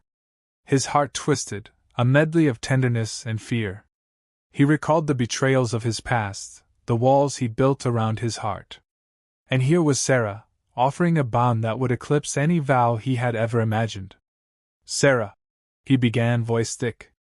"I love you too. Damn it, it feels crazy to say. But I do. I'm just scared. Everything I've cared about has been ripped away." She leaned in, pressing her forehead to his. "I will not abandon you." Emotion surged, and he captured her mouth in a hungry kiss. Their breath mingled, hearts pounding in unison. Slowly, he guided her backward, the soft cushions yielding beneath. She clung to him, her body trembling with shared intensity. They'd been intimate before, but tonight felt different, a final threshold before a potential leap into irreversible union. Their clothes peeled away. She inhaled the scent of his skin, humming softly, her lines glowing in rhythmic pulses. He kissed the length of her jaw, exploring the alien contours of her neck. She moaned, the sound reverberating in his own chest. With careful reverence, he traced the luminous patterns along her torso, eliciting shivers. She responded by touching the scarred planes of his body, every bruise from their journey, every mark from a past life. Her hums grew more insistent, weaving a tapestry of emotion around them. It felt as if the ship itself resonated with their desire, the walls glowing brighter. He lost himself in her warmth, in the taste of her lips, in the swirling galaxies of her eyes. When they finally found the heights of passion, it was accompanied by a surge of that empathic connection. flickers of her memories, her longing for her lost home, melded with his own recollections of betrayal and isolation. Their voices mingled in a breathless call, uniting sorrow and joy in a single, searing moment. They collapsed against each other, bodies slick with sweat, hearts pounding in tandem. She curled against him, luminous lines slowly settling into a gentle glow. "You see now," she whispered, "the bond can be more than physical. This is just a taste of what merging would bring." He buried his face in her shoulder, tears pricking his eyes. "I want it," he said, voice cracking. "I'm scared, but I want it. Because I'm tired of being alone." She hugged him fiercely, her breath warm against his ear. "Then we faced that fear together." They stayed entwined, whispering in the hush of the night, locked in an intimacy that transcended the boundaries of species. Outside, the outpost's corridors remained quiet, the rest of the Hiren unaware of the profound decision forming in the hearts of their unlikely pair. By morning they arose with a new resolve. If the outpost's leadership would allow it, they would undergo the ritual. They would merge. And damn the consequences. This was the path they chose, forging a shared destiny in a universe that had cast them both adrift. Hand in hand, they left their quarters to seek an audience with Elder Raish. The time for half measures was over. Either the Hiren would accept their bond, or they would do it on their own, forging ahead with no home but each other. For Raz, a man once betrayed by his own kind, this was terrifying. But for the first time in his life, love, alien, haunting, irrevocable, offered something worth the risk. And he intended to seize it with all his battered heart. They found Elder Raish in a vaulted chamber that overlooked a frozen lake through a transparent wall. Several other senior Hiren were present, reviewing glowing data streams. Their conversation hushed as Sarah and Raz approached. A sense of gravity settled in the air. Sarah bowed slightly, addressing the elder. "We ask permission to undergo the merging ritual." A wave of murmured surprise rippled through the onlookers. One Hiren stepped forward, eyes glowing in indignant orange. "Such a bond with an outsider? This is unprecedented." Elder Raish raised a hand for silence. Their swirling gaze studied Sarah, then flicked to Raz. "We suspected your bond was deep, but this is indeed a rarity. The risk is great for both of you. If the merging fails, you could face severe mental damage." Sarah's chin lifted. "I am aware. But we have weighed our fears and chosen to proceed." Raz steadied himself, stepping forward. "I understand your concerns. I'm new to your ways. But I love Sarah. I'm ready to face the risk if she is." The elder's bioluminescent lines pulsed in a slow wave. "Your devotion is admirable, human. But our tradition dictates that for an interspecies merging, we must consult the living memory of our ancestors. We cannot proceed blindly." Sarah turned to Raz. "They speak of the ancestral repository, a form of group consciousness stored within the crystals of our enclaves. It guides us in times of moral or cultural dilemma." He nodded. "All right. Let's do it." The elder led them to a separate chamber, quieter, dimly lit by crystalline growths embedded in the walls. The air carried a sense of reverence. In the center stood a tall crystal formation that glowed with shifting patterns.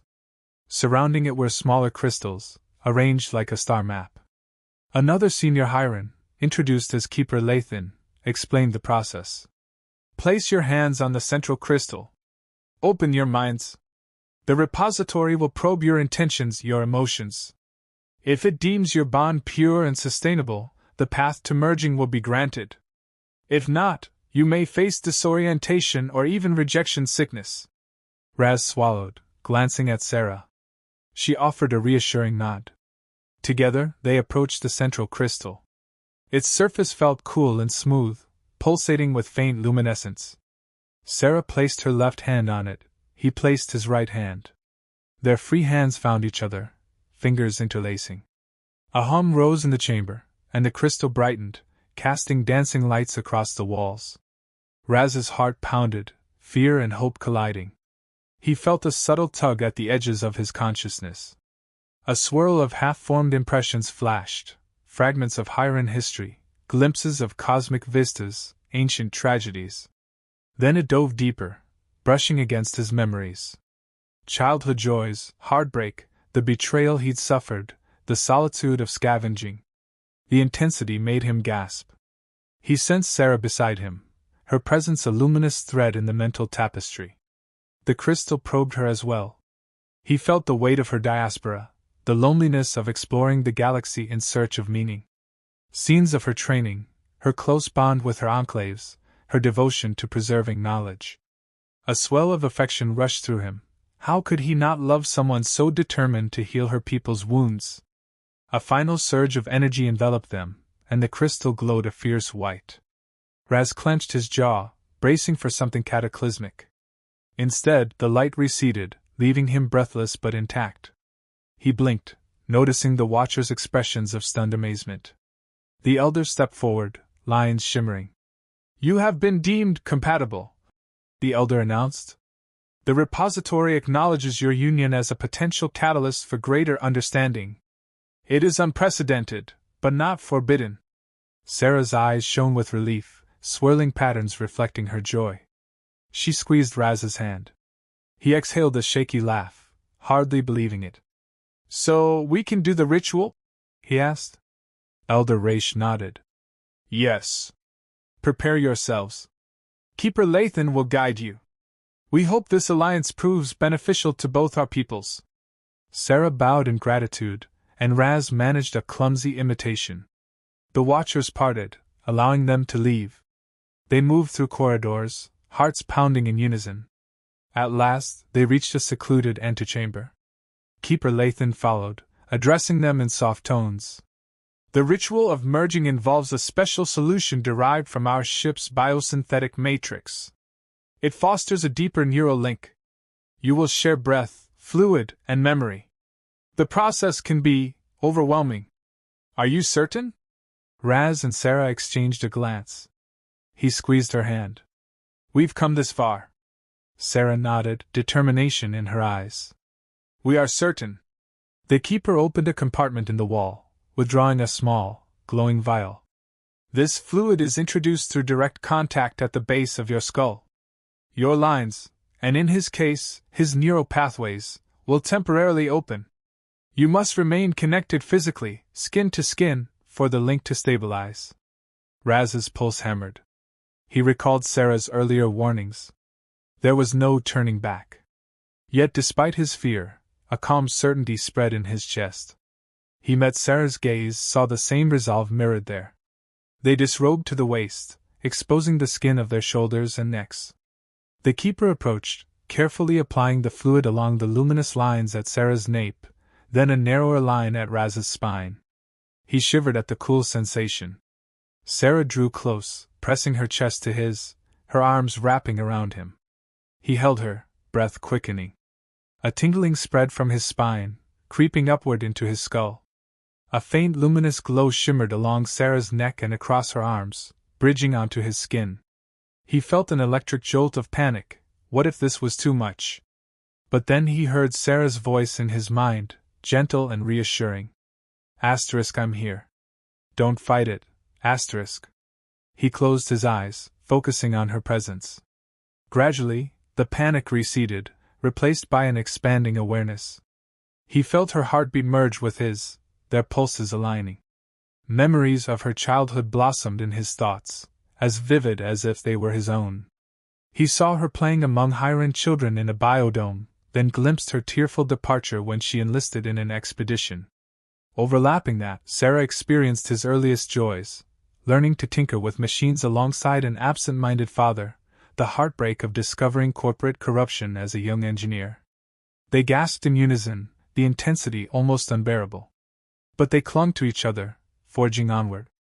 Emotions washed over them, love, fear, shame, hope, melding in a tapestry that was both of them and more. His face was wet with tears, her breath hitching in sobs. He sensed her feeling his betrayal, wanting to cradle him in compassion. He felt her diaspora, her yearning for a home she'd never known. It was a torrent of raw humanity and Hyran spirit. Time dissolved. They floated in each other's consciousness, forging new neural pathways that bridged species lines. When the final surge came, A wave of euphoria coursed through both of them. Their bodies trembled, clinging together for dear life. Raz felt their heartbeats sink to an otherworldly rhythm, something deeper than blood flow. Then, as the luminous fluid began to dim, they slowly returned to themselves, yet not the same. Raz opened his eyes to see her gazing back, tears streaking her cheeks, lines glowing softly. He saw an echo of his own soul reflected in her swirling eyes, and realized she was seeing the same in him. "It's done," Keeper Lathan said quietly. "You have merged." Breath ragged, they parted slightly. Raz felt a presence in the back of his mind, an echo of Sarah's thoughts. Not complete telepathy, but a constant sense of her emotional state, a resonance that whispered, "I am with you." He cupped her face, awe and love mingling. "Sarah," he managed, voice shaking. She smiled through tears. "We are one now, in ways words can't express."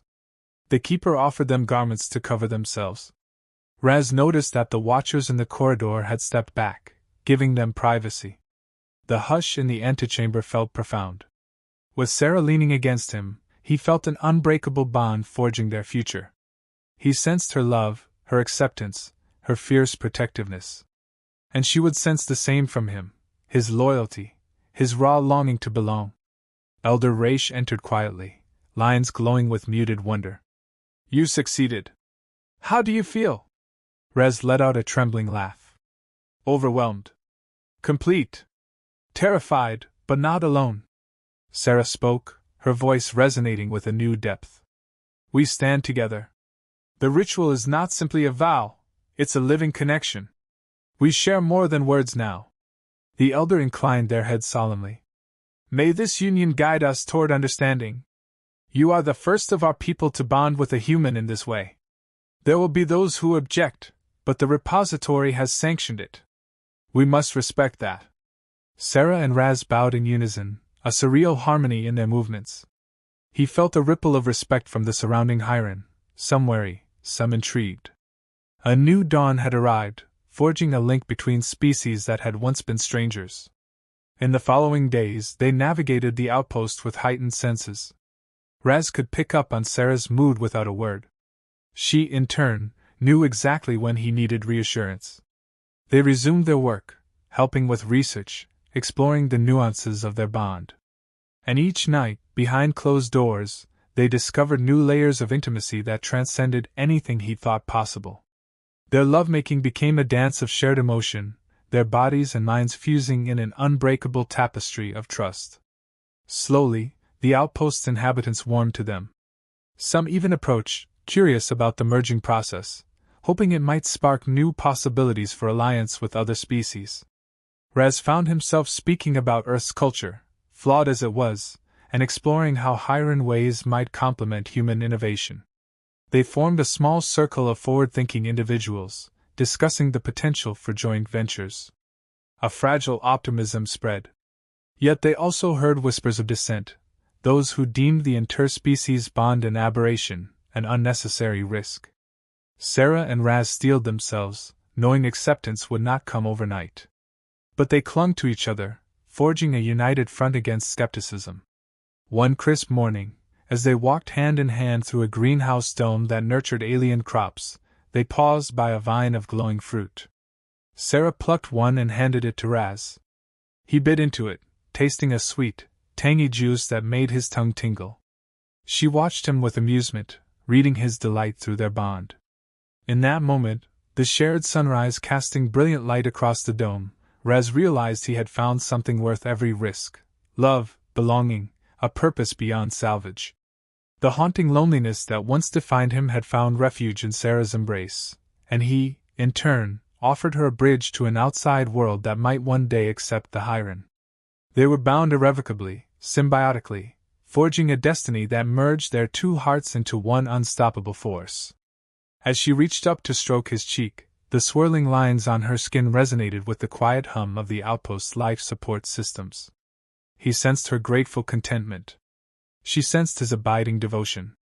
Together, they stepped forward into the new day, two lovers, human and alien, forging a future that transcended the storms of the past. And for the first time, that future felt not just possible, but inevitable, written in the luminous bond that now pulsed within them both.